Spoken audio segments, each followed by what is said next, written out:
Crouch. Bind. Set. Joe presents the House of Rugby, together with Guinness. And lo, unto us a flower was born. It's great to have you back, Flower. Has returned. Thank you, Flower. Welcome. Thank you. Very nice to have you back. Oh, it's the gang's back together. The gang is back together on House of Rugby, brought to you by Joe, together with our very good friends at Guinness. The Lord is alongside. You have literally landed 2 hours ago and come for a cuddle and a chinwag. Yeah. The crew. Chloe asked me, she goes... He needs to vent, doesn't he? He does. He is like a can that is ready to go. I mean, everything's changed already. You walked in a baggy t-shirt for starters. Obviously, You're smaller than me. Muzzer was on standby with a small because he shrunk a bit. Yeah. But I was like, "Are you all right?" I was literally, "You all right?" I've never seen you in a baggy t-shirt before. Looking good. I just changed my weight, you know what I mean? It's been a very emotional roller coaster. Chloe did actually say to me, and I said, look, I want to go and do House of Rugby. She was like, did you miss them? I was like, we bonded through the fire of the World Cup 2019, came closer than ever. So my first port of call was always to come in here, tell my story, have a laugh, share some adventures. Because what's the point of doing a show? Like, I'm a celeb if you can't come and share it with your two best mates. I noticed there was a little bit of social with a bit of bromance. I got a little bit jealous of Roman. There were one or two others in there, but it's nice to know that you've come home to where it really matters. Of course, He knows where his bread's buttered, doesn't he? Yeah, I know, and also because what I like about Mike is that obviously all the bravado, but he's been very supportive of Chloe, very supportive of me. So I wanted to come and check in and thank him, thank you, being supportive. Si, even producer Si, when he's always throwing me under the bus, he's been lovely. Everybody's been lovely. It was quite the roller coaster. Yeah, it was. National hero, week 2 national hero, national enemy, just about national hero again. Wowzers. Yeah. Where are you now, do you think? What is social media telling you? I don't really know. 48 hours on. I think if you base your life on social media, it's a slippery slope. I think, true. The weirdest thing and one of the hardest parts of That's the weirdest thing I've ever counterproductive. Weirdest thing I've ever heard him say. Don't base your life on social media. That's where I keep up with you. No, you you use it for straight business. You don't worry about what's been said on there. I think one of the hardest things for me in camp, we'll talk about it later, was actually the lack of instant feedback. Everything I do and have done with you guys, we put a podcast out, we put a show out, you get a reaction, you gauge it. I can talk to you and you say, I don't think you did so well, or Mike says this, we get on really well. With that show, you're acting and things are happening the entire time over 24-hour periods, and you have no idea. Yeah. So when I walked out of the jungle and I met Chloe, I had no idea that A, I'd been well received, B, that I was public enemy number 1, that I was then well received again. I didn't know anything, so it was one of those weird situations. They don't really brief you properly. Yeah. They want you to come out because they wanted to film different shows. There's a couple more shows coming out. I think the leaving shows. So I want you to be in a positive mindset. It was only because Chloe was there, and she's amazing. She basically sat me down and said, listen, I think you need to know there's a couple of these things that have gone on. This has happened, but actually overall it's been brilliant. And then while I was out there, I watched the remaining shows. Firstly, you have to go back and do the ITV show, and then I saw what all my campmates said about me. Yeah, which was, I haven't sobbed uncontrollably since I was a kid. Right, and I did. I sat in the snot. Not snots, but not far off. We saw one in Tokyo on one big night. Yes, the alcohol will get you. And I sobbed. I put my head on her lap, my head on her chest, and I just cried. It was so overwhelming. And then I basically requested to go in and support Caitlin because she had no one there. Obviously all her kids are extremely busy. Her sort of confidant and business partner, Sophia, is running a multi-million-pound company, so she couldn't be there. So I just said I wanted to come in. So every morning I came in and lived that kind of roller coaster until Caitlin came out. Then I met her just over the bridge, and then she cried when she saw me, made me cry. So all in all, it's been a pretty emotional few weeks. You have been deconstructed. I have. Rebuilt. There's so much to talk about. Were you surprised to get voted out when you got voted out? Did you think that, this is going quite well? No. Did you not? No. I tell you why. So I thought that I basically had no concept of how it was going. Yeah, it's got to be hard when you sat in there because you have no idea how they edit. There's 24-hour period. Well, probably not a 24-hour period. When you're awake, there's a 14, 15-hour period where you're just going back. You have no idea what is being shown because they narrow it down to an hour and a half. You've got no clue, surely. Yeah, I had no concept of it, and I think one of the hardest parts was, I went in there and I didn't want to ever try to be a leader of anything. I didn't want to like force my opinion on anyone. I wanted to be very relaxed, and I managed to do that for a period of time. But when there was occasions where decisions needed to be made, because I can't faffing, potentially faffing, because I can't resist. Like all around my whole career, I've been a sportsman. You have to make decisions. You have to lead from the front, and you have to do things. And sometimes I had to go along a certain path and say things. And when you did that, because it was so harmonious in there, unlike other shows, if you said anything that was a different octave, for example, in your voice, it sounded worse. So I would be sitting there going, I feel terrible. And we would have conversations. For example, I had a conversation with Kate about the chivalry aspect, where basically every time we wanted to do anything, there was this constant kind of argument about who goes first, who does this, and it doesn't detract from your femininity, it doesn't detract from your independence. But for efficiency-wise, the camp, could you do this? But they didn't show any of that. So they just show you saying, women should go first. And then just lots of things sort of happen like that. So I'm sitting there going, we've had a really smooth ride, and I've had to make a decision on behalf of what I thought was everybody in the greater good, which every time we talked about decisions, again, they didn't show. Everyone was in agreement. It wasn't me putting my foot in, I wasn't in charge. I would look round, I'd talk to Ian, I'd talk to Roman, Miles, Nadine, whoever it was. We'd all agree that was the efficient way of doing it. But you see that segment and you sit there and you go, I wanted real harmonious, but I've had to make a decision here, and I've made others, and I've directed others.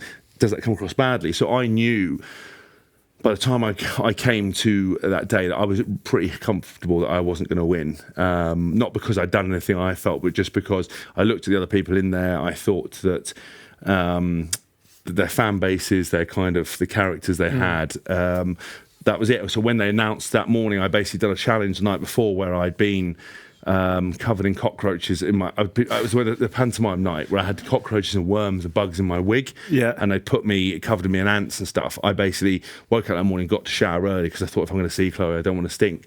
And when they said, Ian, it might be you, James, it might be you, there was no way I was going to lose to the legend that's Ian Wright. So I just smiled the whole way through, said goodbye to everyone. Everyone said goodbye. They all started crying. Made me cry again. So I got out of there and I walked across the bridge and I saw Chloe. And the moment I saw her, I just couldn't control myself. I'd missed her so much, but I'd managed to contain it while I was in there, because I didn't want to ever. So many people make such a fuss about being in there. About but you signed up for a TV show. It is what it is. You got to understand that. And for me, it was like a pre-season training camp with no food.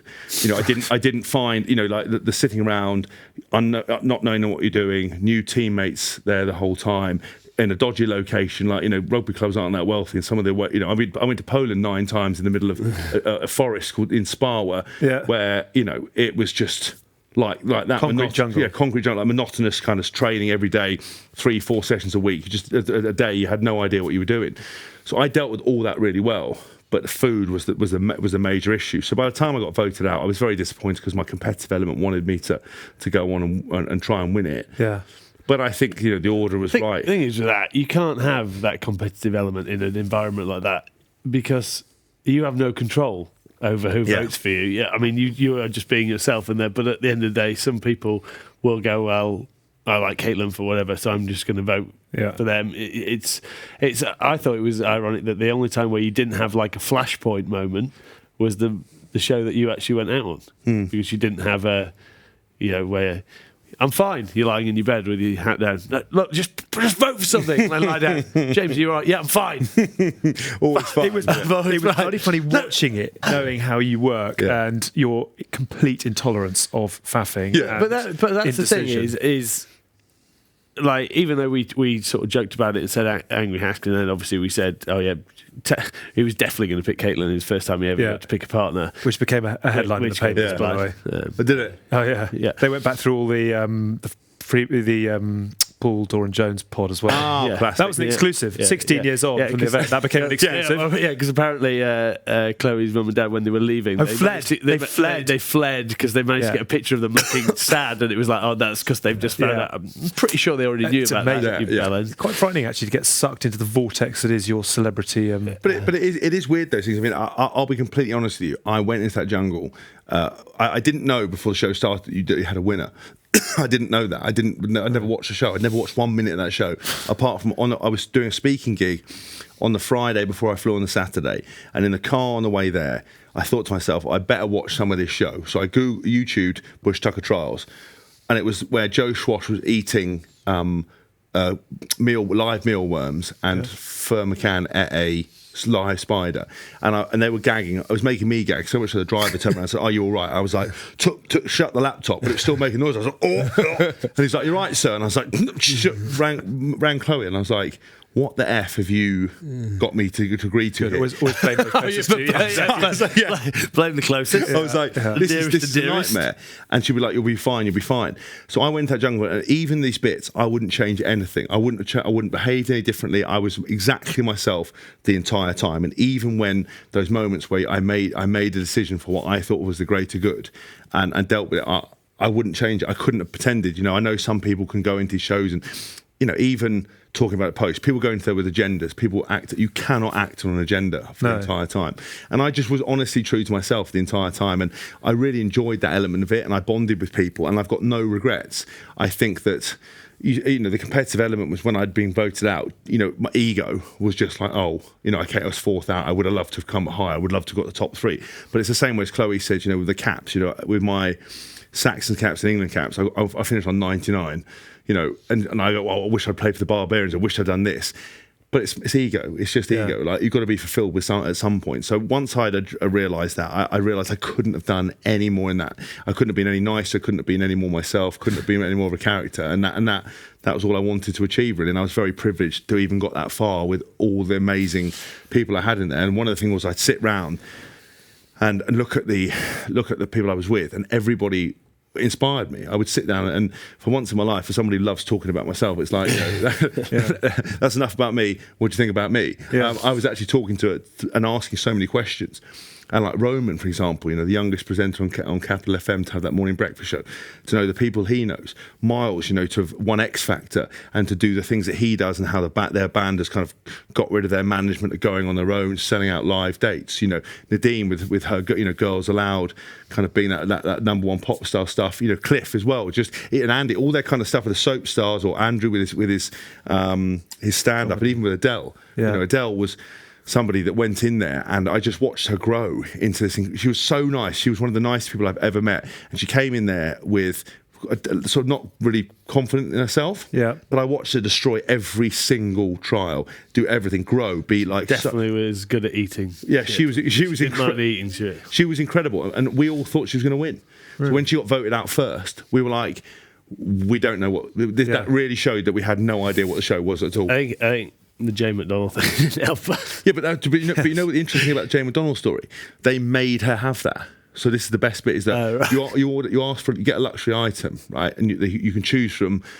What was yours? So mine was an orthopedic pillow. For the old clever. brick neck, nice. Right? Yeah, exactly. So people criticised, apparently criticised me for not having like a pillow with like photos of Chloe on it, but Jacqueline had that. That's gone. You can't have it. You couldn't have 10 people having the same thing. So they wanted a picture of. Adele wanted a picture of her beautiful partner, Kate, who had been together for 15 years.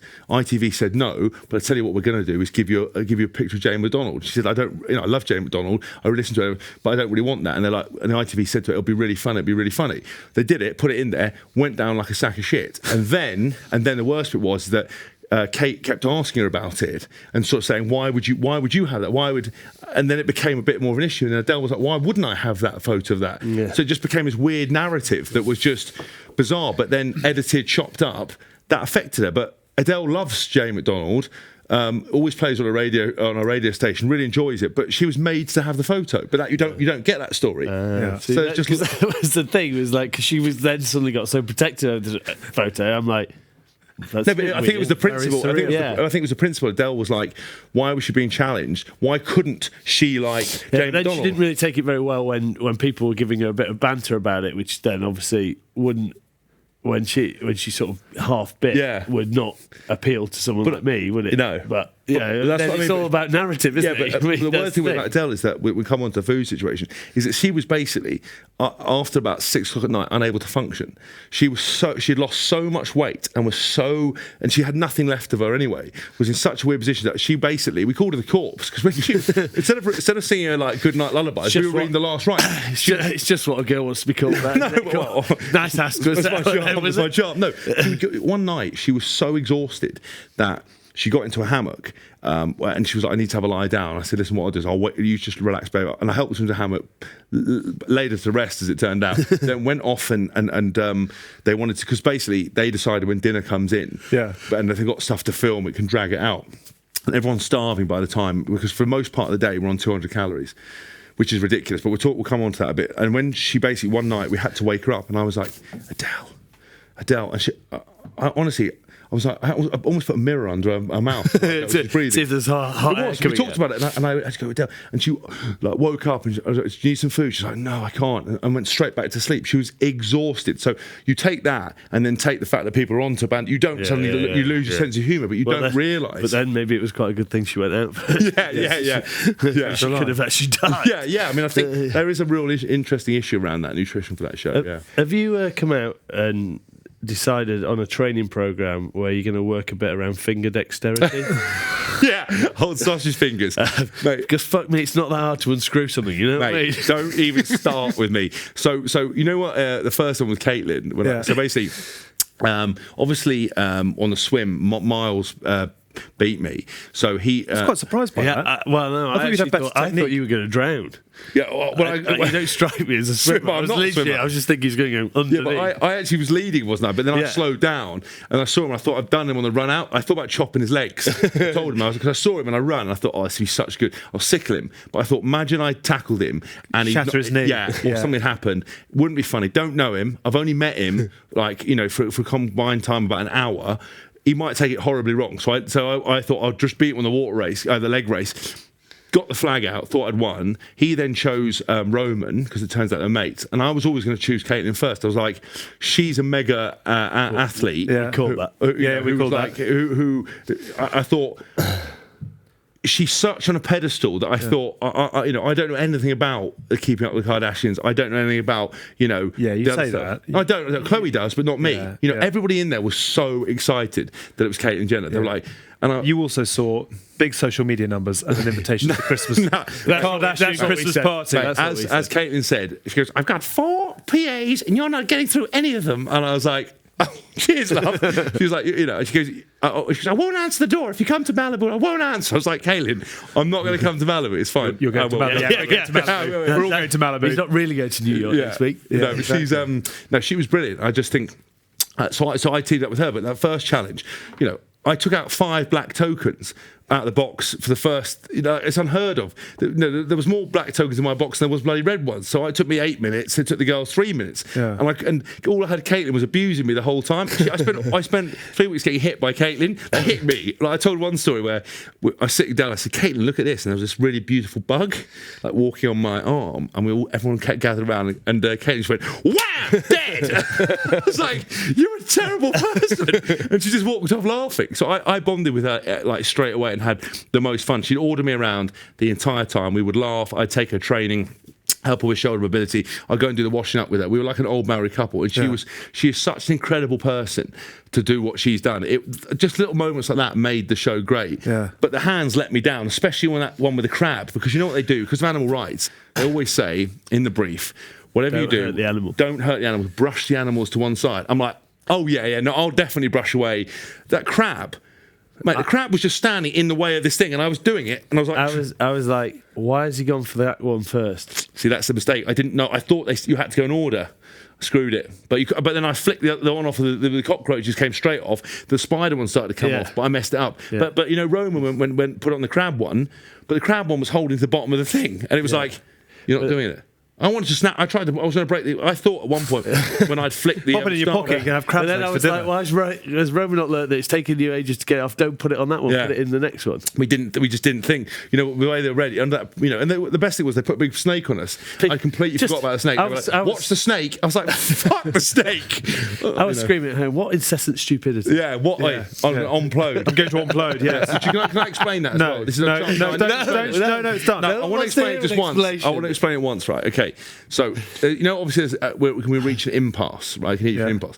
Chloe always said on pass, which I actually Googled it means the same as impasse, so it exists. Yeah. So what I said to Andrew when I was annoyed was that we've reached what I want to say was an on-pass, but I said I'm going to implode. So I basically combined two words, make myself like a tit, and unbelievably stupid. But I was also trying to say to everybody that it was the circus of stupidity involving myself. Right. Not everybody. We were just all having this conversation about this undebatable thing, and it was like no one could vote properly. Yeah. You know, when you vote up, you put your hands up, you go, right, there's 10 people. Who votes for A? 37%. 5 people vote. You go, right, who votes for B? 10 people vote. You're like, no, that can't be right, because 5 people have voted for go again, 7 people vote, suddenly 9 people are voting for B. You're there for 10 minutes.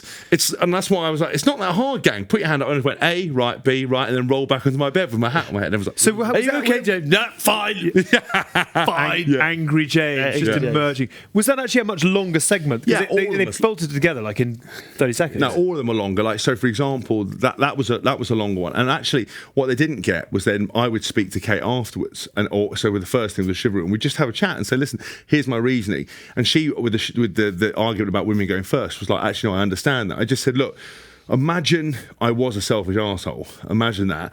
And we did take Just about visualise it. you know, and we took your bed. I said, that's just not going to look good either way. So you're just applying loads of pressure on us to make these, for men to do things. Like, we're never going to do it. We're never going to let a woman, you know, I was never going to not sleep on the floor and let the girls not sleep in beds. I was never going to take food out of their mouths, however much they wanted to do it. Yeah. I'm just not built like that. It wasn't where I was brought up, and I think it's important values.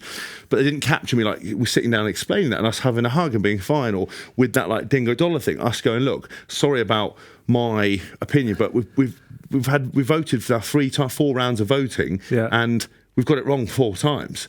You know, I know everyone said we've got so much time, we should be allowed to speak. But it's like, we got it wrong 4 times. It is a simple A and B vote. I mean, and then they take my conversation with Andrew, where I've taken myself away and said things to him. Well, you know, when I loved Andrew, he loves to kind of have a longer chat. He's the cleverest guy in there by a million miles. You know, he does current affair politics, understands everything. Yeah. And he was looking for, you know, a deep and meaningful conversation around a survey of unknown adults, unknown gender, unknown country, unknown anything. There's nothing to debate. It was a black and white. It's a 50-50 question. We made it turn out like we were debating Brexit. Right. That's how complicated we made it. Yeah. So that was interesting. And then with Andy as well, with the food thing was funny, because, you know, one night we all had a roast dinner, and I basically, again, just that team ethic thing that I think is really important, and being around teams all the time. When we finished the meal, Ian, Cliff and Andy had all missed out on food. Yeah. So I basically said to everybody before we got off the table, I said, gang, let's just make sure when we get into camp, play this meal down, because there's 3 really hungry people in there. Don't rub it into their faces, whatever you do, right? Andrew had eaten so much that he was unable to speak, so we had to like hide him out of the way, because he was like, like, honestly, Miles was gluten intolerant and dairy intolerant, and had smashed all the carbs, all the cauliflower cheese, so was in and out of the dunny, right? So I was trying to keep a lid on this. I walked straight in, and Andy's gone, Mate, was there gravy? And I'm like, no, Andy, there wasn't any gravy. He's like, you're lying to me. I was like, no, Andy, there wasn't any gravy. Mate, was there roast potatoes? I was like, there was a few roast potatoes. What was it like? I said, so I told him and played it all down, went to bed. 24 hours later, was there orange juice? I was like, Andy, stop torturing yourself. But again, it comes across as me like being domineering. I was like, no. Well, it's not. It's just the environment that you've grown up in. Yeah. You were like, that's fine. Why are you doing it to yourself? Yeah, it's like a game. It's like you're not benefiting. You're not, by saying those questions, you're not getting the taste in your mouth of what it is. You're just punishing yourself. It's like after a training session, I make a mistake in a training session, and I talk to Tins after. I go, Tins, I missed that tackle, and he helps me. 2 days later, I'm going, but I still missed that tackle, Tins. What do you think about that? You'd be like, James, get over it. Now it's done. Like, it doesn't matter. You on to the next thing.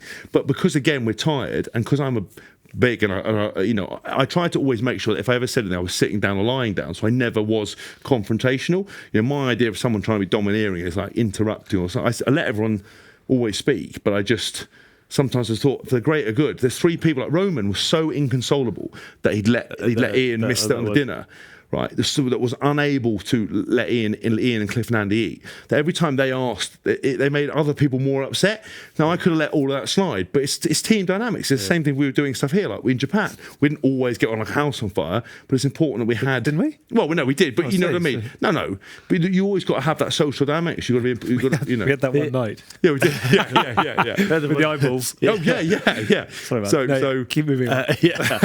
That was because I wasn't there to sort of mediate. But the Cliff as well. But what annoyed me a little bit was when you did the water cans in the bag and you draw out that some people were like, Jax didn't put hers in a couple of times, and people were like, and she's like, well, I don't want the pressure of winning stars. It's like, well, that's surely why you went in the show. But some people were allowed not to put it in. I think with her, so, what we did with things like that again. Surely just one in all. It makes it simple. Then. Yeah, I mean that was all kind of that was again me like taking the lead on that, and, because everybody wanted to do a trial. So for example, Cliff unfortunately had been under the weather for quite a lot of that show. Yeah. A lot of guys, and we can talk about it again, was like the nutrition and hydration understanding of the people on the show running the show, but B, the celebs was pretty inadequate. I was drinking... Even the people running the show? Well, I just think, they understood about the water, but for example, the talking of the calories. So I was told that when I went into that show that I would be on 700 calories a day, minimum. And then if we won stars, that would top up to maybe about 1,500. Mate, I was having 4 spoonfuls of brown rice for breakfast and 4 spoonfuls, maybe half a cup of beans. Is that because someone was hiding away the beans and the rice? No. Well, there was that one day. But that day when everyone snapped, when I snapped when I had words. I'm on beans and rice. Yeah, this is bullshit. 21 bags of beans I discovered. So everybody had been under eating. So if you look at that, 4 spoonfuls of brown rice for breakfast, 4 spoonfuls for beans for lunch, that's around 200 calories. Yeah. So to operate... And a healthy shake in the evening. Yeah. That's how I get my calories. Yeah. But to operate on 200 calories... It's terrible, and by day 9, actually the day that I, had my kind of words, I was unable to walk up and down the stairs, and because I'm one of these people that if I see a job needing doing, I would go and do it. I wouldn't ask others to do it. I just get on and do it.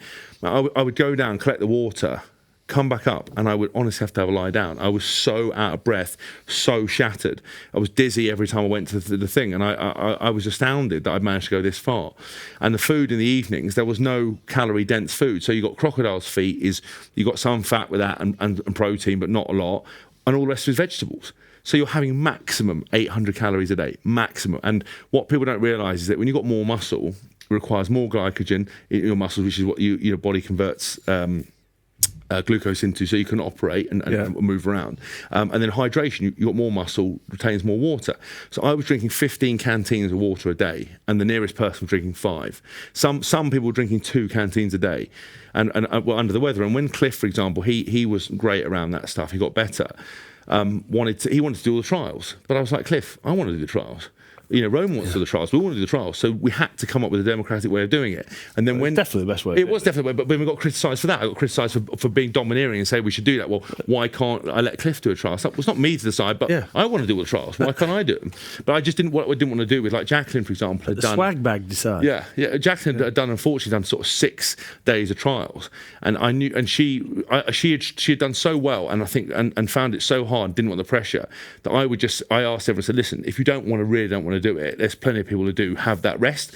I know what you mean. In terms of real equality, then maybe you should all put it in. But actually, I think she'd done such a brilliant job, and she was so brave. And honestly, mate, the very first day she got voted for trial, she was physically shaking. And then she got voted again the next day. Yeah. She was screaming and shaking. I was like, I felt so sorry for her. Kate, same thing. Really didn't want any pressure on her to win stuff, even though she was brilliant, even though Jacqueline was brilliant.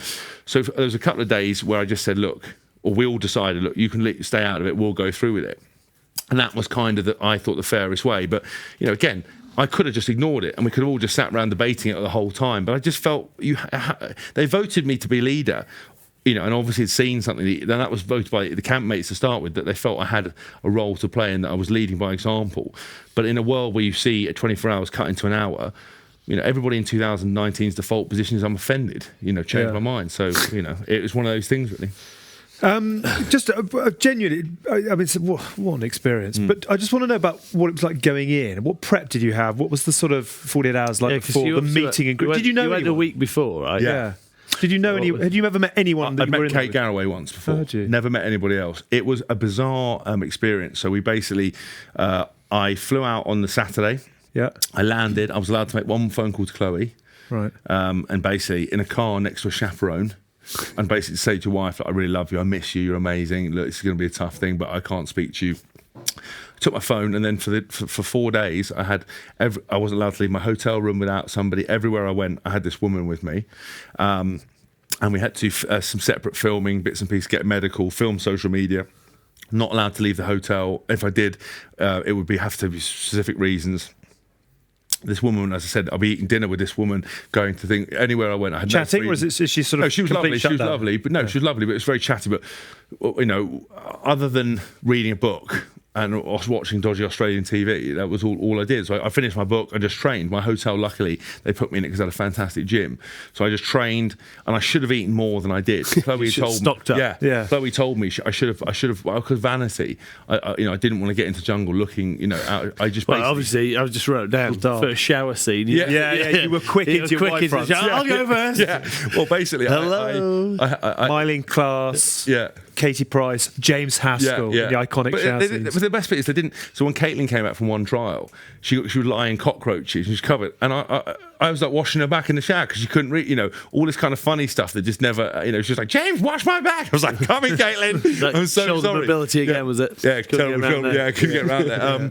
But so then basically we then that opening scene took 3 days to film, and this was the weirdest thing. So we really?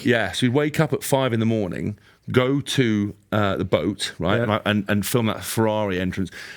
Ian Wright, Kate Garraway, and Miles were on the boat. I'd walk in, wave, reset, go again, different angles, so never really get to speak to them. Got on the boat, walk up, hi, give her a hug. As soon as we stopped, everyone was paired off in chaperones, not allowed to talk to anyone. So I just met Ian Wright.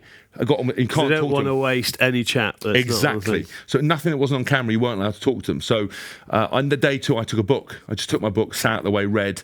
People were trying to talk to each other, weren't allowed to do it. Everywhere we went, we were blindfolded, so we couldn't see where we're going, who we were meeting. Sometimes we were driving, other celebs were driving past us, couldn't see it. So you were very comfortable in the blindfold. I was, yeah. It was like quite a night. I've got to stop as well, please. Yeah, I did. Back in my leathers. The horsehair butt plug. I was like, so I basically, you would have that, and then basically on that last Saturday, we woke up, went on the boat.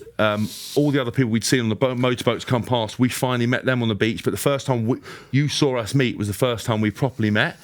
Talked to them as soon as we were paired off, and then we went in, did the trials, went off to the jungle, and then they went to Croc Creek and we went to Snake Rock, and that was it. And then once we got to meet them, we had a proper conversations, but they kept us so far apart and were blindfolded. And then even when you went and did anything on the trials there, blacked out vans, towels over your heads, we could communicate with each other because we were in camp, couldn't see where we were going between trials. It was like intense. I mean, I'm not bothered by that stuff because it was like a pre-season where you've been to like an army camp, you've done this. You just worry about things you can control. A lot of people struggled. A lot of people found it very hard, didn't like being ordered around, didn't like this, didn't like that. It was amazing. But all the stuff that I thought I was worried about, all the trials, it didn't bother me. I don't like bugs. I don't like spiders. I can't pick anything. I'm terrified of everything. Rats in your grill. Rats, yeah. But I didn't care about any of that because once you're doing a task and trying to win food, it was like pre-season. It was like competitive element. What did me in was the food.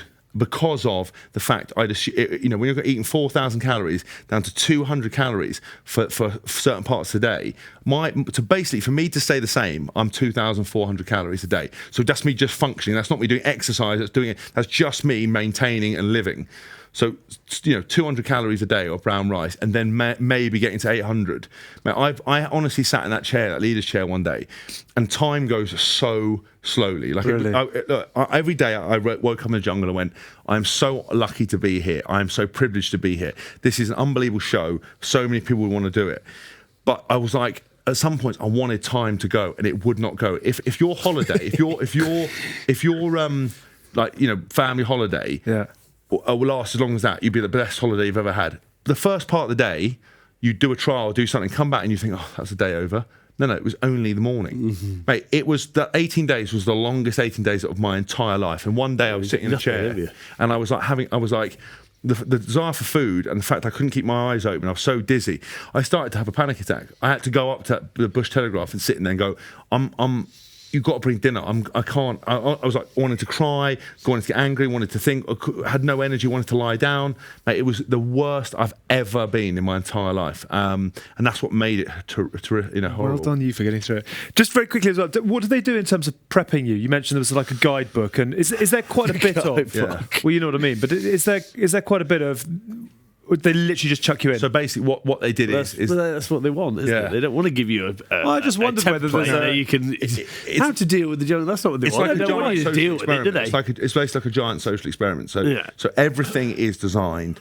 So everybody's watches are covered.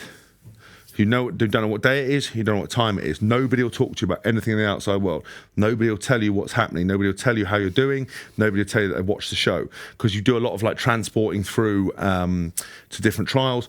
All stop start. Walk ahead. No. Go walk back. Refilm. No. What? So everything is. You're on a TV show the whole time, but you don't know what you're doing, how it's going down. It's very disorientating. All you're told is don't say anything on camera that you wouldn't want to be heard. And that's about it. That's the only preparation. You saw a psych beforehand to make sure that you were mentally able to do it. And that's it. You're thrown in, and then from day one. Were you nervous going in? Did you think this could go very well, or it could go spectacularly badly? I thought the whole reason I did this show was, obviously it was a great honour to get asked. B, I've been a rugby player. We've talked about it. If you're into rugby, you're brilliant. But actually, rugby's a very small sport unless you're lucky enough to do what Mike did and win the World Cup and transcend that. Yeah. I wanted it to do, because I've got some ambitions to do, DJing and speaking and put myself onto a different level. And it's a great platform to do that. And I think to show people that I'm not just a meathead, that I've got more to me than possibly meets the eye. So that's why I did the show, and also to test myself, to see if I could, deal with bugs and creatures and eat stuff, that I never thought I'd be able to do. Because I genuinely lied to them about everything. What you're scared of? Nothing. I told them I'm absolutely not scared of anything. Heights, buried alive, nothing. But I'm scared of spiders. I'm scared of all those bugs. Rats. They're not the rats you find in a sewer, so I knew they were going to be okay. But being buried alive and filled with 40,000 cockroaches and rats like I was, and spiders, I thought... Looked like the green ants were the biggest problem. They're terrible. That first day, they bit all my arm, my whole arm came in a rash, cut my fingers. I got a scar where the crab got me. So all this kind of stuff I thought was going to be a nightmare, but it did not bother me one bit. And I found it, in comparison to other people, really okay. The only thing that happened is my body let me down with the food. But that was, and they didn't prepare me for that. That's not really your body. No. It can't help it. I couldn't, I treated everything as a mental toughness test. Like with Chloe and I always talk about it. So Chloe, when I will go out and she'll be like, oh God, it's really hot in here, or say we get stuck in the lift. I'm like, come on, babe, it's a mental toughness test. Yeah, it's a hot game in the car. Yeah, it's a hot. Crank the heater up to full and see who quits. Yeah, exactly. So it's a mental toughness test. You like that? So Chloe said to me, well, if you're all this stuff, think of it as a mental toughness test. Yeah. And I did that, and I didn't fail at that. It was just the food was an issue, and they didn't tell me about that. They fibbed and what they thought, and they would keep reinforcing. And I was like, guys, you because doctors to a certain extent don't know a lot about nutrition. They still believe in the food period. People were talking to me. I was like, you're just talking nonsense. This is not right in any way, shape or form. This is not 700 calories, a bag of rice and beans. It doesn't matter how many times you tell me it isn't. And that was the hardest part, is that if I'd known about that, maybe I would have bulked up and got fat, because fat is easier to burn through than and muscle. I wouldn't be a problem. I should have maybe fasted more. I don't know, but within 5 days, I was literally hallucinating. All the conversation about food, all we did was talk about food. What we were going to go, where we were going to eat, what we were going to do. It was pretty all consuming. And then after that time, when people started talking about food, I was like, can you please not? I can't think about anything else. And it was the stupid things like toast and honey, or a full English breakfast, or buffalo wings, and Miles was telling me about this unbelievable place like Orange Buffalo in near Brick Lane in Shoreditch, or a bagel place on Brick Lane. I was like, right, I wrote them in chalk on the side of my wall just so I could remember them. Things like Toblerone. I've come back from the airport with tucking 2 giant Toblerones, because I said I'm never walking past the Toblerone ever again without buying them in an airport. Very, very Alan Partridge. Very Alan Partridge. We're going to take a very little break. Because you're watching a list. It's very nice to have you back. Thank you. It is very nice to have you back. You're watching the House of Rugby on Joe, together with Guinness. Still to come, we're going to compare rugby tours with celebrity tours. We're going to talk very briefly about the new All Blacks head coach. Rugby goes on. Yeah, I mean, I haven't seen any of it. But to be fair, Ian Wright's presenting Match of the Day these next weekend. So, is he? So he's been non-stop watching it the last few days he was out, so he's back doing it. Yeah. And I thought coming on here, but I didn't know anything about rugby to start with, so nobody knows the difference. Very true. We've got a jungle-related perfect pour with a twist as well. But on TKO this week, Carl Frampton answered back to the criticism from George Groves that he was hanging on to maintain the status of a professional boxer. Controversial much. Have a listen to this. It's bullshit, isn't it? You sort of stoked the fire when Callum Smith was on a few weeks ago because you said, I think George might have quit. I remember looking at you thinking, I know you don't probably necessarily mean that, but Do you know what? I don't mean it. Would I class George Groves as a quitter? No. I was having a dig. Because of what's happened. Because of what's happened before. Right. And Tell me people what's may happened. say unfairly, but I don't think it was unfair. Right, well then, take main to reason the he top. tried to embarrass me. But anyway, Tommy Coyle was fighting on the AJ undercard. I'm getting really animated here. I can feel myself. Tommy Coyle was fighting on the AJ undercard in New York, AJ Ruiz. Yeah. I had to walk through a room to get into Tommy Coyle's change room, and I walked through this room, and George was there with there was another couple of guys from JD. Josh Denzel? Him. He was a Love Island guy. Yeah. Nice guy. Yeah. He's nice. And there was a few people in the room. So George and like that Josh fella and a few other people. And I walked over and says, "How you doing, George?" Like, trying to say hello. And he just went, like, blanked me, complete me, and embarrassed me in front of these people. I remember walking out of the room thinking, what a fucking prick. Oh, so that's when it was in New York. It wasn't. When I said to you, there's an awards ceremony. It was in New York. It was in New York. So that is TK with Chris Lloyd and Carl Frampton back this week with a special episode with the insider in the Anthony Joshua camp who taught him how to beat Andy Ruiz Jr. You haven't seen the AJ fight, have you? Or did you? I didn't, but mainly because of the time difference. But I caught up the 12 rounds. I read all the Sky Sports Live stuff. Battered him, didn't he? Like, yeah, he did. Tactically battered him. Moved quite well, didn't he, for a big unit? He does. Well, it was completely different to the last time, wasn't it? But you could see he's still in his eyes. You want to have a little dust up every now and again, didn't he? But yeah. Don't forget, you can also sign up to the House of Rugby Facebook group. Christmas fast approaching. Nice to be back in your old T-shirts. What better than some House of Rugby merchandise for the stocking? You can buy that now at shop.joe.co.uk. Remember, we want to see your House of Rugby T-shirts on television at the biggest games, and the winner gets a very special prize. We've only seen the one so far. It's a bit disappointing. Oh, really? Maybe more will do it. I'm back now. We're back. We'll pump that up a little bit. Relationships quickly. Who is going to stay on speed dial for the foreseeable future? I think for me, definitely Roman. Yeah. We had genuinely when there was some big moving moments. I learned a lot about myself in the jungle and also about my relationship with Chloe, like how lucky I was to have her. Yeah. So that's the first thing. You got a lot of time to reflect on yourself and people that you've got in your life, and relationship capital, as I call it, is so important that you surround yourself with good people. And I've got the ultimate wife in Chloe. She's so brilliant in terms of everything that she's done for me and so supportive. So that was really important. That I wanted to be a better person when I came out for her. Yeah. And that's why I cried like a baby when I saw her, because I thought about it every day, but I didn't want to. A lot of people were taking out the bandwidth, talking about their own problems. Everyone knew that I was struggling with the food, but I didn't want to complain and never explain. You know what I mean? Yeah. Just get on with it. I think with Roman, him and I bonded. A, because I was kind of really inspired by him. B, he would come to me and talk to me about and ask me for support around missing his family and whoever. So that was my role in there, to be people's confidant, and I really enjoyed that. That's why when I left, he cried, but people hadn't really seen that. They were like, "What? We haven't really seen you being friendly with him. Why do you miss him so much?" I think Miles, I think again, I'm inspired by him.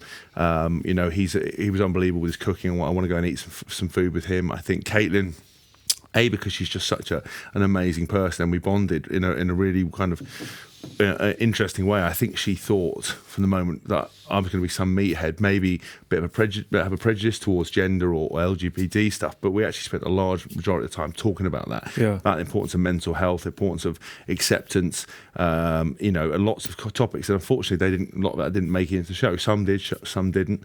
I think Ian and I bonded from day one. It was brilliant. We sort of got on so well. He struggled a bit with some of it, didn't he? He did. I He think screamed a lot. Yeah. he was. You know what, Ian was brilliant. I think because we bonded straight away and both had a similar sporting mindset. I think he was unfairly edited. I think he was a rock for a lot of people in there. He was somebody that brought a lot of humour and a lot of energy and was very positive. But you'd also say the way they had a lot of honesty. Yeah. Because he just guys, I'm struggling, or guy, I can't do it. I need some food. I need to do this. Did you compare notes? So this is interesting. Did you compare notes to everyone afterwards as to how they felt they'd been portrayed? And obviously, you felt there was a lot of good stuff you did that didn't come out. Were there other instances where people actually were sapping and that wasn't portrayed as well? I think there is no doubt that the producers of that show give a good representation of what goes on in there, but they also create a narrative and they make or break people in there very, very quickly and very easily. And I think if you fit the mould and fit the narrative of what's going to be where they want it to go, they'll put you in there. There were people who were shown in a certain light who perhaps weren't, not in a real bad way, but perhaps weren't as advertised or struggled more than they perhaps let on. And I just think that's the nature of being a TV show. And I never, ever lost sight of that. And I'm not bitter about it in any way. I just think it was just a shock because we came out and everyone actually got on really well. Everybody bonded. There was this we won more stars than any other year. We, achieved more dingo dollars, I think, than anyone else, even with all the debating. And we didn't really have any words. There was a couple of situations, but I think exactly what Tins has said is Ian was very honest. And I think did a great job for mental health. And he has always struggled. And actually, he wants to come on the show. What does he? Yeah, he was nervous. I asked him to come on. He is keen to come on. He doesn't know a lot about rugby, but I said we don't want to talk about that. We want to talk about kind of his journey. Perfect place to come. Yeah, exactly. House of anything. Really. Yeah, exactly. And, House of anything but rugby. House of non-rugby is the new name. I mean, he basically talked a lot about his demons. He only got a professional contract when he was 22, and he'd failed a number of times. He's working in a refinery as a maintenance man and going to trials and getting absolutely nowhere. And he's very hard on himself, and he obviously has had anger things in the past. But he was brilliant in that jungle, and to come out and see him labelled as a bully and me, but people throw that word around so easily, and the same people who were accusing me of being a bully were the same people pumping my tyres up when they discovered that I'd met Caitlin over the bridge. And I did neither of that.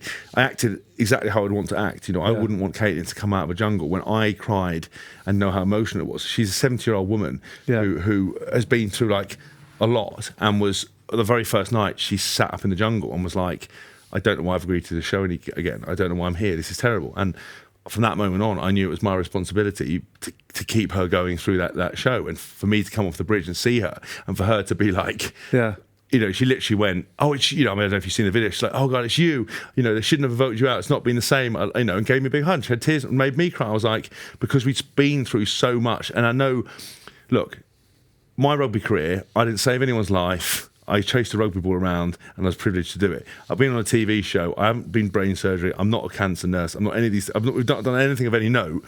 But it is still an emotional roller coaster in there because of the intensity. You're filmed the entire time. And what's interesting is you go into those Bush Telegraph, and they ask you about everything. So in your mind, you think the show's going in a certain way. So they will talk to you about the mental health stuff they didn't put in. They'll talk about the LGBT stuff. They'll talk about funny bits and pieces that went on. No, most of it doesn't make it into the show, but you think it's going well. That's a good conversation. I'll be in there. Yeah, think you think that the stuff's going on, and you think you're doing really well, or they're laughing. They're laughing. Oh, it's so funny. And you come out and you're like, well, did that happen? Did that happen? Did that happen? So we were basically never really alone enough to talk about everything. Yeah. So in terms of did people come out and think differently? We didn't get a chance to do that. You're pretty much managed. And we didn't stop filming until we even filmed the rap party, the first part of it. So everything is, I did... Was that a good bash? Was it quite well sort of orchestrated? It was orchestrated. And the interesting thing was, you were in the Versace Hotel, we were in the lower bar, there was a roped up area with 100 members of the public who would either come out on stage and just sitting there filming with you. So you never really had time to be away from anyone. Again, it was great honour. So I to have people watching, but... You until we get back to the UK now and actually get to meet people, those conversations will be had. But people didn't know, what had gone on. And that was the hardest part, the feedback. Ian and I talked about it loads. We were always used to instant feedback, and we had no idea. And normally we had loved ones, like his lovely wife or mine, being able to go, listen, you've been an idiot, you're not being an idiot, you're being great, you're not being great. You guys texting me going, I thought you were brilliant at that, not brilliant on that. Nothing. So you're just going to bed going, and if you had no self-awareness, you'd be like, well, I'm absolutely killing this. And suddenly you get voted out, and you're like, oh, what the hell? Yeah. But that's what, when I say when Adele got voted out, we all sat round and were like, I thought she was going to win. From what we saw in that show, I thought she deserved to win. But apparently, the Jane McDonald thing, apparently stuff, all derailed and she got voted out. And we had no idea. So we're going around going, well, this show doesn't make any sense. And then as soon as I knew it didn't make any sense, we were like, fuck it. We just carry on. I can't remember if I was talking with you about it, but essentially the show is a modern day version of bear baiting in some ways, because it's a hodgepodge of random characters. You're underfed, you're stress tested. The whole point is to try and get an angle and someone to snap, which is why everybody watches it. And then when it's edited to make it look like you have snapped, everybody has outrage. There was a real sort of disconnect between what the show is about and the reaction to what you then get given. What you want it to be, and then what it is when you get given. Yeah, it's a very insightful point. It was also a bit like a pantomime. It's just, you've got characters, you've got this, you're building stuff up, you're taking stuff down. You've got the ITV2 show afterwards who then, there's a couple of people in there who went with the narrative with me, hammered me. So when I then went on the show, and showed them on all my campmates, it was very different because they then were very different and actually, backtrack. So it's a populist program. There, everything is designed to get a reaction, to stress you out, to put you into a different situation. And actually, this year in particular, there was no rows. There was no real drama other than, like you would have words in an office, words in a team, but they are just blown into all proportion. Where some years you see out and out carnage. But I think that's why it's such a brilliant show. That's why 30 million people watch it. That's why it's so addictive. And the format they've got is incredible. Everything is there to unsettle you. And all the little mind games, even as I said, with people covering their watches, the very fact that they deliver dinner when they want, the very fact that the dinner that you win 12 stars for, looks like something that's been, come from a different planet, or, I don't care about food. I would have eaten anything, but when they give you the eel and it's a full eel with not being filleted, and you're gagging on bones, or they give you a wallaby and it's still got the tail attached, or they give you these things called silkies, which look like, honestly, the spawn of hell. And people are all turning their nose up, and then as soon as the old thing, everyone's like, don't like it. Like, have you tried it? No, don't want it. As soon as you start eating, they're like, it just tastes like chicken. You're like, right, well, we could have dispensed all the stupidity from the start. Didn't flag that up, did I? No. So I was interested. Circus of stupidity. Yeah, that was a real good line. And then I said unplowed. So I basically came out as a complete tit, which I am. Which anyone who knows me, I am. I've got limited intelligence to the best of times. I just know how to vote for A or B. Can you a quick insight into Ant and Dec? I thought they were absolutely. I've not watched a lot of it. Yeah. They are so good at what they do. So do you know what? That was one of the overriding things I came out of that. I'd not watched them a lot. I thought, I seen them obviously in the Biker Grove days. Yeah. I thought that obviously, they had success, but I thought they were kind of like light entertainment people. I'd not really seen their Saturday night takeout. They were unbelievable. And even when I watched them the shows, they were funny, they're intelligent, they're so talented, they are lovely, lovely people. They would come into camp, we would not get a lot of exposure to them, but on the first few days, come in, give you a hug, have a joke and a laugh. When I saw them in between, I basically, they might be in the Leaving show. You got cross. No. Because they added that. No. One of the things again, with the crab, where I couldn't move the crab, and I honestly thought I'd snap the crab's claw off because it went. And everyone looked at me, and I looked down to see if the crab's arm was still on, because I couldn't get the star past it. It was impossible. So then they went, "Oh yeah, you struggled a bit with that," and I was like, "Yeah, I did struggle, especially with you lot telling me to finesse it out the way." I was like, I couldn't finesse it out the way, and I was laughing the whole time, but they went, "Ooh." And everyone went, "Oh, don't be rude to Ant and Dec, you mug!" Right, and I was getting death threats, telling me, honestly, the stuff that Chloe had to put up with, and the people managing my social media at the time. I had someone managing my social media at the time, and people going, "I knew it was bullshit. You got your phone in the jungle. Stay in a hotel." It's like, no, you morons. It's somebody on my account. Someone else can manage it. Tweet me, "Is this really you, James?" It's like, no, you dickheads. I'm in a jungle. We're not staying at a hotel around the corner every night. So we had that kind of thing going on. But I got death threats, hate everything. Like you're this. I hope you die. Chloe got this. But that's part and parcel of it. But I mean, Ant and Dec were fantastic, and I honest to God think they've become a new inspiration of like TV presenters. comment and stuff, their slickness. I know, genuinely, I've always said how incredibly slick you are, but they're kind of the way they entertain and their jokes and laughs. You're up there with them. I'm happy to bow. I thought they were brilliant. They are absolutely fantastic. Tell me more about these death threats and the social media element. Can you just get rid of all of that? Or? Yeah. So luckily, basically, I run a kind of a zero tolerance policy on that stuff anyway on my social media, so I block everyone. And I'm so petty that if, for example, say someone says you're a mug or whatever, goes really hard at you, then anyone who likes that comment, I'll go through the likes first, who've liked it, delete, block all of them, and then block the person. But I had a great guy called Jamie who was managing my social media, and Chloe both did it and just filtered everything out. So when I've come back, it's just been nothing but positivity. But even then, you got to, if you don't get excited about the negativity, you can't get excited about the positivity. You just have to stay in your lane and be like, I'm going to post what I'm going to post, and not worry about it. But it was pretty terrible. Chloe, I don't think many wives would have stood by and done what she done and had to go into bat. She had to go on to Lorraine, had to go on this thing, on these programs where people are calling her husband a bully, this, that, should be, he should die, all these other things that are going on. And then suddenly, like that overnight, doing a complete U-turn and going, oh, actually, you're brilliant, and saying things to her like she's lucky to have me when I'm lucky to have her. Nobody else would have done what she did. So I think stuff like that's really hard, but that's what you sign up for. That's the business. It is a TV show, and people lose sight of that. People think it's actually something meaningful. It's not. It lasts for a period of time, but actually, we sat in the jungle and we didn't die, and we were never in that much danger. And we got stressed and we managed to keep our heads on. What a desperately sad state of affairs that you have to say that's part of what you sign up for. Well, unfortunately, that's the world, isn't it? But it was bizarre. But keyboard warrior. But 13 million people watched that show. At its height, 14 million actually, I think, at its height, and it was the highest at one point. It was the biggest viewing figures of any show this year.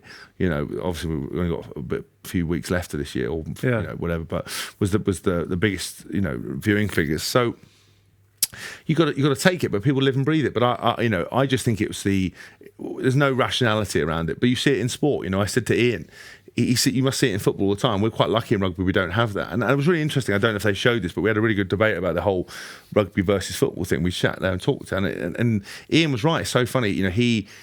He believes there's lots of things that are great about rugby and certain things like, not the diving and bits and pieces. But he said every time he goes to watch a rugby match, all rugby fans go, well, about time you watched a real man sport, he did all this kind of stuff. And it's like we go at them, not they go at us. Yep. And it was quite an interesting thing, I thought, because actually they're two very different sports and should never be compared. But football fans, you see what happens with the racism and different bits and pieces they get. To go on a show like that, you're opening your door to everybody, and I'm not worried. I got insulted, and I saw a few things, but actually I'm okay with it. I wouldn't change anything about what I did. I'm the same person. I've learned a lot about myself, and do you know what? I genuinely felt I've come out of that, and I enjoyed so much helping people. Yeah, which I didn't think. I've done that in team sports and everything else, but I tell you what was really interesting. What made me change was you and guys and I were talking in Japan, but also a thing with Keen and Mile. Yeah. So I messaged him after his he come out and done that article. And I said to him, I'm so sorry that you didn't feel like you could come and talk to me.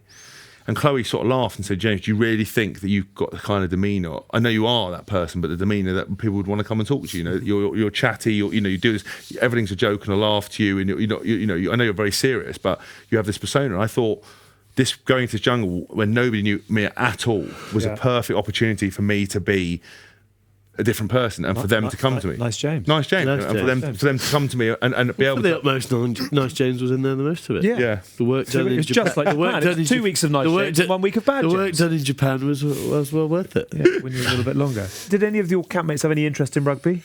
Anyone say, I loved your Man of the Series performance in Australia in 2016? Or that was a very interesting Has told them about it. Yeah. No, but do you know what the weird thing was? Is that and why so I got asked a few questions about things, but I normally when you go into circumstances, people actually ask you a lot, but they didn't, because nobody knew. I don't think had any idea about me or any idea about rugby. Did you know what percentage of your campmates did you know when you arrived? Well, I thought Roman Kemp's dad was Ross Kemp and I didn't realise. Strong start. Yeah, but I didn't tell him that, because when he told me his dad was DJing, he goes doing his 80s nights, thinking, why is Ross Kemp DJ? Who's going to want to listen to Ross Kemp? And then someone said about Spandau Ballet. I was like, tell me, what's your dad think about all the gang? yeah, I almost did do that. And I thought, but then when I did Capital, when I came out, Martin Kemp was on. So I spoke to Martin Kemp and he was saying, thank you much for looking after my son. It was amazing. And I told him the same story. I said, I thought you were Ross Kemp, to be honest with you. So that was awkward. I would say that, Miles knew a little bit about it. Yeah. All the rest of them, absolutely. Cliff knew a little bit, but the rest of them, that. I enjoyed your cover defence session with Kate Garraway. That was very, very funny. Yeah. I don't know whether she was having that up or not, but your face was one of absolute incredulity. Because I thought I've just knocked out Kate off the TV, and I don't think you were even lucky when she hit you. I wasn't. And the worst bit is that what I said to him was, you should frame it, because Caitlin came over and pushed me and said, what have you done? Kate's on the floor. Everyone's like this. It was a perfect picture of like a modern art masterpiece. Actually, I think after that, or it might have been after something else, Chloe got messaged, am I domestic? Do I beat her? Do I abuse her? Am I like beat her? He's a wife beat. All this kind of real horrific stuff. But there's no logic to it. It was kind of a bit weird. But no, I honestly found myself talking about the DJing side of what I did. Yeah. Talked about House of Rugby, about the podcast, and I talked that got cut. Yeah, and I talked about doing the speaking stuff. Rugby I didn't really feature at all. They asked me about the tackling. Ian wanted to know about the tackling, hence the thing with Kate Garraway and doing a bit of tackle technique. But that was it. And I basically trained Caitlin and trained Miles and trained Roman down there, and they did sessions with me, and they gave me sessions to do. But that was it. And so, because no one was interested in me, it was a really, I quite enjoyed it. I was just asking them everyone else questions. Yeah. So I did find that. I was thinking, I'm not really talking about myself here, which obviously for a man who loves to talk about himself, me, myself, and I was a bit of a shock. What's going on right now? I then just spent my time asking them questions. But then, do you know what? I found out I really enjoy asking questions. So I found out so much more about everybody else. It was incredible. Tempted? We were talking about it last night, actually. Put it out there. Yes or no? Are you available for Strictly next year? Not Strictly the Jungle next year. I don't know. Depends on the money. I would never be that shallow. yes. Add a zero. I think you'd be brilliant. You do it? I think you'd. I don't know. I think it would test you not in a way. Well, that's the first time I've ever watched it properly. But yeah, I mean, I originally there's a chance when I did Bear Grylls. It's because I didn't like the narrative of being sat around in a camp and then waiting for someone to explode. That's why sort of Bear Grylls was more appealing when you went off and were doing stuff differently. So I don't know. I think I quite enjoyed the show, but very hard to get. But I was the first, I didn't realise I was the first rugby player ever to do it. Were you? Yeah, no one else has ever done it. And also, I'm 20 kgs heavier than anyone else ever had on that show. So even David Hay was like 109 or something like that when he, or something else like, or at least, 15 kgs heavier or 6, whatever it is. Would you do it again? I came out straight away and said no, I wouldn't. But actually, I would. It's like forget about the pain, isn't it? Yeah. Give it 2 weeks. Actually, I probably would. Yeah, I would do it again. I think. But I wouldn't do it any differently. I don't think there'd be any point in trying to do it again. I never want to do reality TV to start with. Let's move on to the next thing, right? Yeah. And that's what I took. I took a big risk doing it. You asked me, and I was like, the benefits of this versus what can go wrong are way worse. And you saw that in one day. Yeah. I mean, if you made one mistake or said something in an angle or lost the plot, it could be, people have no idea how bad that would be. You'd never be able to leave your house. People, no wonder the mental health stuff around reality TV, you can see now why they're so on it. And all those, unfortunately, those people who have been affected and committed suicide, because if it goes well, brilliant. If it goes badly, mate, it goes badly big time. And I didn't have to experience it. Chloe had a bit of that, and she managed to come out of it unscathed. And I managed to come out of it unscathed, but it was pretty horrific. The thing that, funny enough, with looking back, that changed it really quickly was the day you got voted out. Oh, no, the day you had your explosion, or whatever it was. There was the comedian Andrew went out, and they said at the end of the show, "Who would you like to win it?" And he said, "Big Jim." Yeah. And everyone was like, "Well, hang on, we just watched." Yeah. And so suddenly you thought, well, actually, if he's loved in the camp, maybe what we're seeing isn't necessary. Yeah. It was very, very. It was very quick to spin back round. And then, but then that's why everybody's reaction. That's why I'm always had that personality where I've always been outspoken, always about the chat. Taking the piss. We come in quite a ruthless environment in rugby. We've talked about it. Going into that environment was completely different. There was no piss taking of anyone's appearance. None of this. None of that. It was a completely different vibe. Did you find yourself biting so hard for your lip at times? I know, because I just think it was a different dynamic, and I think it would have been like shocking. It just wasn't. Normal people in the normal world don't conduct yourself like that. So I slipped in. I'm quite adaptable, That's why when I played in New Zealand, everyone was like, everyone in New Zealand was like, oh, you must be so bored. I was like, no, I loved it there. Or when I was in France, all these different places, you just learn to get on with it. But actually, when I learned how to devour a chicken bone in New Zealand. I did. That was held me in good stead, sucking the marrow out. But actually, when people assume because I'm like I am, you don't need to compliment me or say anything nice. When I actually saw for once my teammates and what they said, and even like Mike's message afterwards and guys messaging me and people being really nice, it just hit me because I've never had that before. I'd never seen people without me being there going, he was missed. I miss him. He was like a brother to me. He was someone I talked to. He helped me so much. He did this. He did that, and I was like, just blown away by it, because normally when people compliment you, you just ignore it. You kind of sometimes focus on negativity or you don't get anything. But to watch it and sit there crying was like really bizarre. And then again, as I said, to meet Caitlin, someone who she said they ripped the heart out of the camp, and that she said all this stuff about how important I'd been, and then to see her face light up that she knew she had me to spend it all. Because when you walk out that camp, you've got.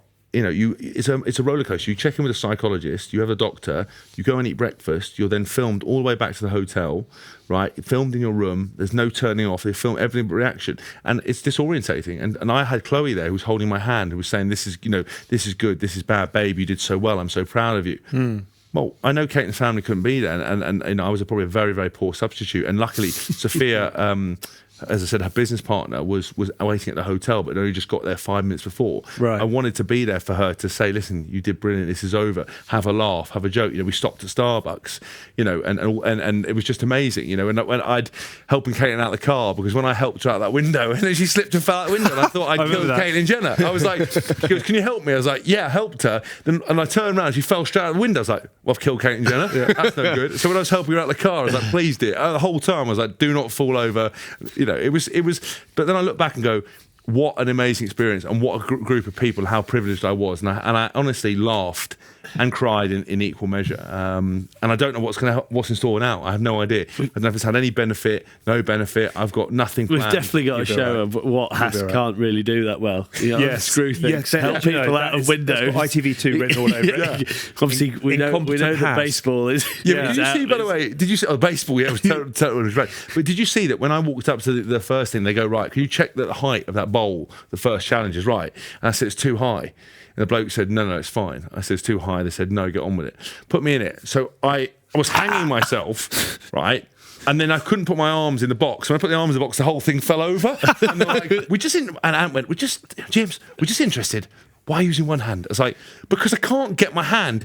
If I put two in, the whole thing fell over. And they're like, can you unscrew it with an Allen key? I was like, oh.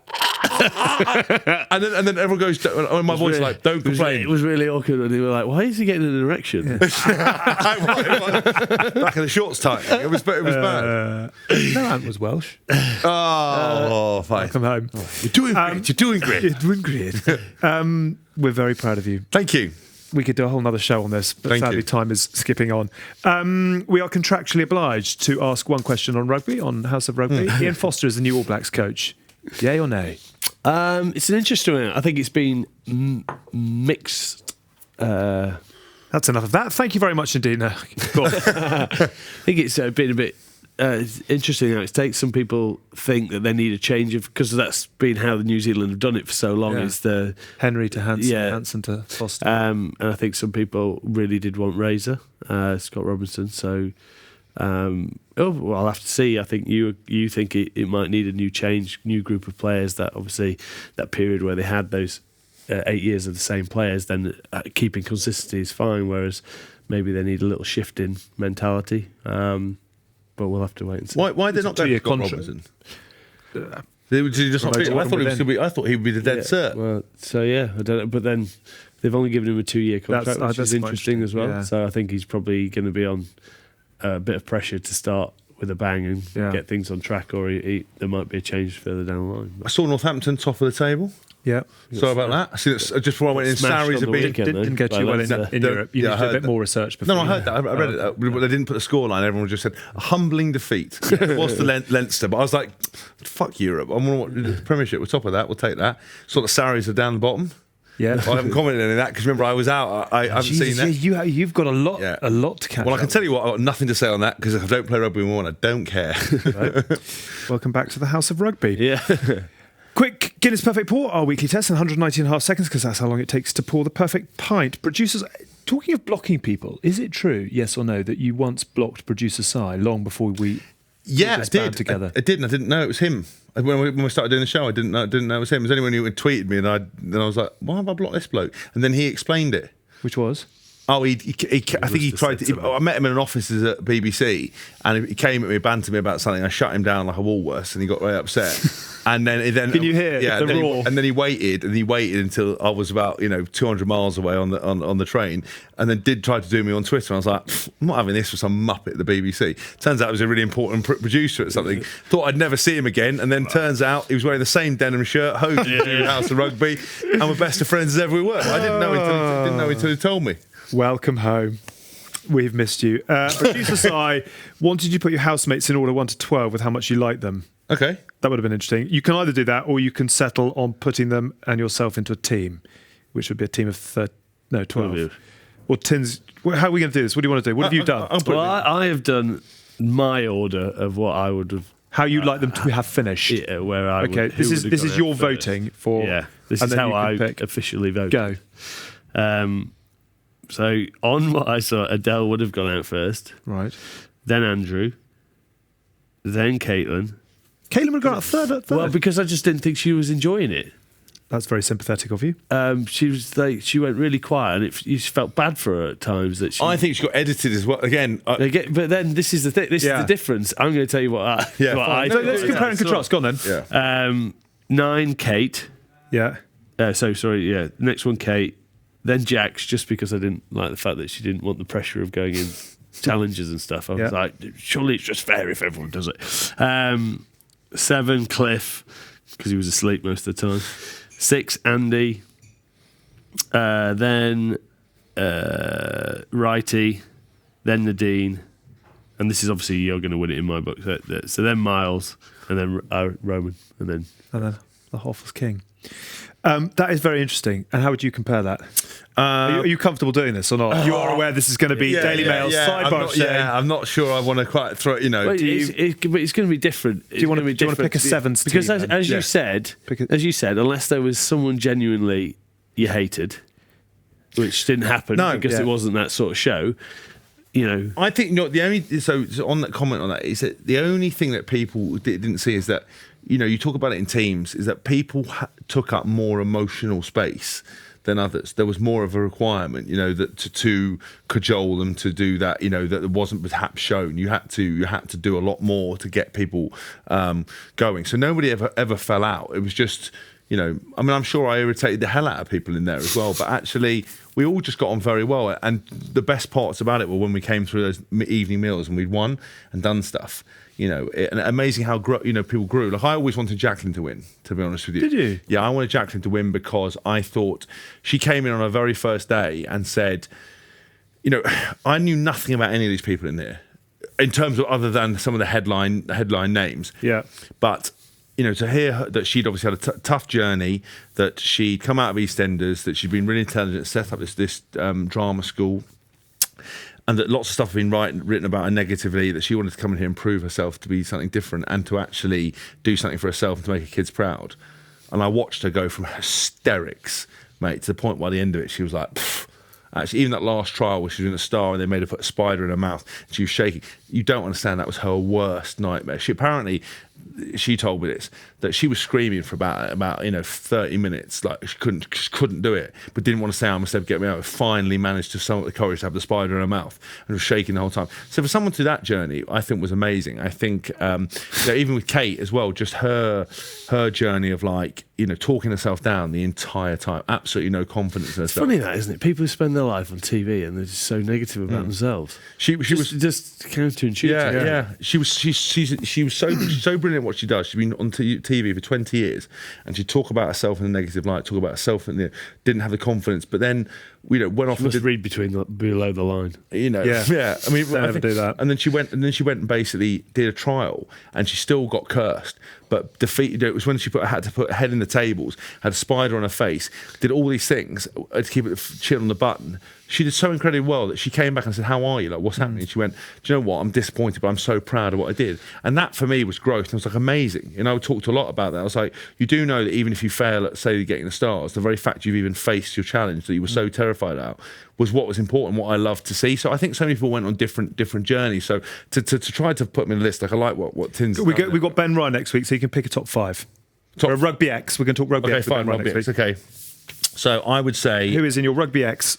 Okay, so in 5th place, I would say would be... You can sort of frame this around a rugby team, just so that it's not too... Okay, fine. Ian Wright's got to be in there. Yeah. Sporting Lord. Yeah. But have Caitlin in there. Yeah, Caitlin. Speed in the wing. I'd say Jack. Yeah. How many got left? 3. You've got Roman. Roman. Miles has got to be in there. And Miles. Good. But then, did she win like a... She did, yeah, but we're talking about 5. She did win all the challenges. Yeah, I'm trying to think who we got. Miles, Roman, Jack, didn't Adele win like a bodybuilding contest? Yeah, she did. Yeah, she did. Yeah. She could be on your bench. She could lift on the bench. Yeah. That is about the biggest necessity of a house. I just don't want to throw moving smoothly past. I am very proud of you. Thank you. I think all things considered. Do you know what the best comment was when he came in and he said, "I actually like being nice, Hask." Yeah, he did. He did. He said, "We have trained him well." It's a bit like Mr. Miyagi, isn't it? Wax on, wax off. We are available for all seminars and teaching people how to be nice. I still think all things considered, and I've said it before, I'd rather just have a cup of tea and a hobnob, but I'm very proud that you have managed to go through it. And we talked a lot about biscuits. Did you? Oh, mate, favourite biscuits. You know what? Someone said Orange Clubs came up as a massive one. Orange Clubs. Rogue outsider. That's old school. Gold bars. Wagon wheels. Hello to you. Penguins. I brought back Tim Tams, penguins, custard creams. Jaffa cake, not technically a biscuit. No, come on, but cake. Would you have eaten microwave Moules Mariniere in there, though? Mate, at one point, I would have eaten anything. Honestly, I would have done anything. Not from a microwave. To have a microwave. Yeah. You had a pot. You could have cooked it. It's nice to have you home. We've got a happy Christmas show in a couple of weeks. Yeah, I'm very excited about it. Well done. It's been a lot of fun to watch. Thank you, the Lord. No worries. Nice to have you alongside. That is it for this week. Thank you for watching and thank you for listening to House of Rugby, brought to you by Joe together with our friends at Guinness. Don't forget to download and watch some of Joe's other programmes. Liquid Football with Kelly Cates and TK with Carl Frampton. Thank you to the fellas. It's fantastic to have the Hoff back. You're off again next week. Yes, you are. We've got Ben Ryan, as we mentioned, who's going to come and talk Rugby X and the Lions. Never a bad time to talk about the Lions. Time to do a bit of prep on that one. Thanks all. Lovely to have him back, as we said. Have a very good week. We will see you soon. But from all of us, bye for now. You've been watching the House of Rugby on Joe, together with Guinness. Drink responsibly. Visit drinkaware.co.uk for the facts.